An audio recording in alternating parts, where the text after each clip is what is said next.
Bonjour et bienvenue dans cette nouvelle vidéo qui propose de travailler sur la possibilité d'utiliser le numérique comme outil de médiation éducative. Alors, l'activité du blason est un outil de médiation qui permet de travailler sur la conscience de soi et l'estime de soi. Elle permet à un individu ou à un groupe de réfléchir sur ses qualités, ses défauts, ses espérances et ses peurs. Alors, l'intérêt de mener l'activité en s'accompagnant de l'outil numérique, c'est d'une part d'aboutir à un blason qui aura une esthétique meilleure que le dessin à la main, et d'autre part la possibilité de bénéficier de l'inattendu qu'offre la recherche sur le net. Des images, des métaphores auxquelles nous n'aurions pas pensé peuvent se présenter à nous. Cette activité demande un peu de préparation. Je vous recommande pour commencer de créer par exemple sur votre bureau un dossier que vous pourrez intituler Projet Blason, d'un clic droit sur le bureau, puis en cliquant sur Nouveau et Dossier. Pour inclure des images sur un blason, il faut des images qui aient des fonds transparents, c'est-à-dire des images au format PNG ou bien des images vectorisées, par exemple au format SVG, qu'il nous faudra aller rechercher sur le net.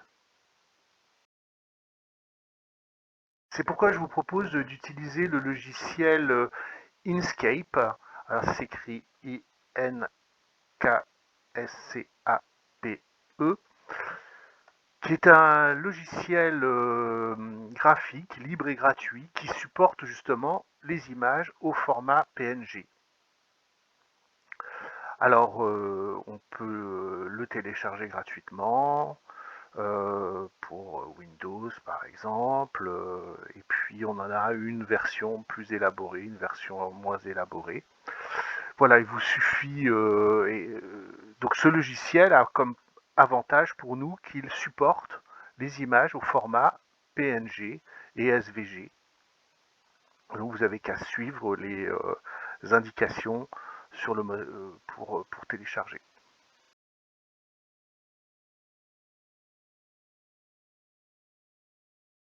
Alors, une fois que vous avez installé Inkscape sur votre ordinateur, je vous propose de télécharger un modèle de blason au format SVG. Alors, vous pouvez vous en procurer un en clavant sur votre moteur de recherche les tutos de Pépin Blason. Donc dessiner un blason et des armoiries, les tutos de Pépin. Et là, vous allez tomber sur une page où vous avez des conseils pour créer votre blason et puis un fichier Inkscape. On va télécharger, récupérer, copier et ensuite qu'on va aller mettre dans le dossier que nous avons créé.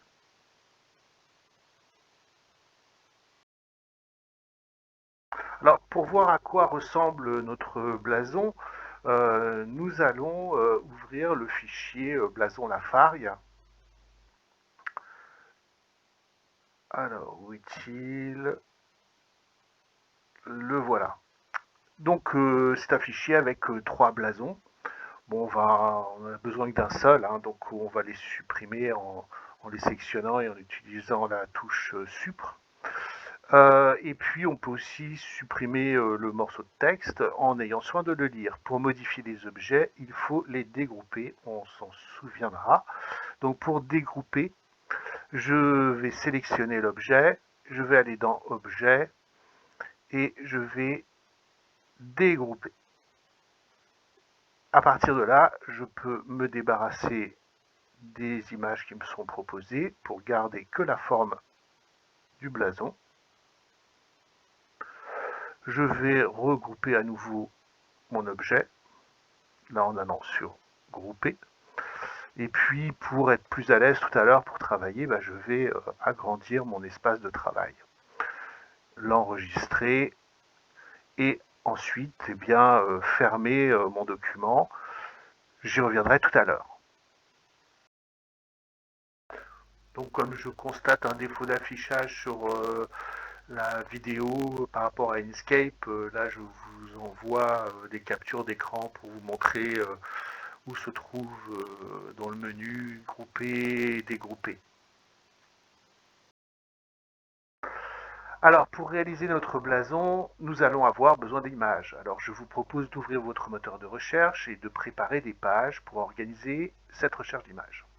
Alors, vous trouverez évidemment des images sur Google Images, mais vous pouvez aussi ouvrir des banques d'images. Elles proposent le plus souvent un mixte d'images gratuites et d'images payantes, et nous n'utilisons que des images gratuites. Alors, parmi les banques d'images, je vous propose d'ouvrir Vector Stock.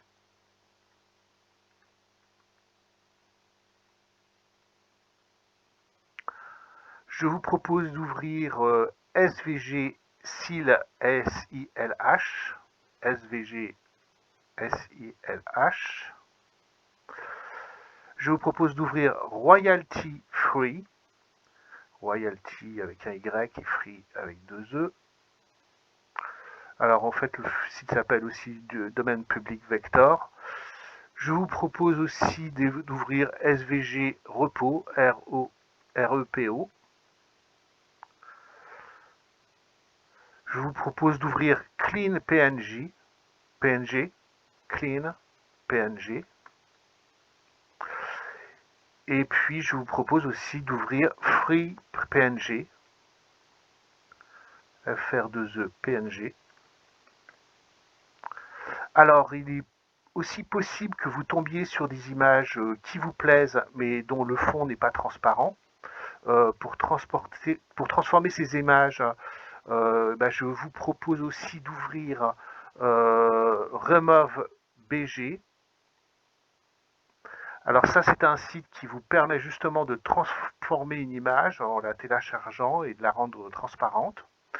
Et puis nous aurons encore besoin du moteur de recherche pour nous aider à trouver plus tard une devise, mais nous verrons cela plus tard.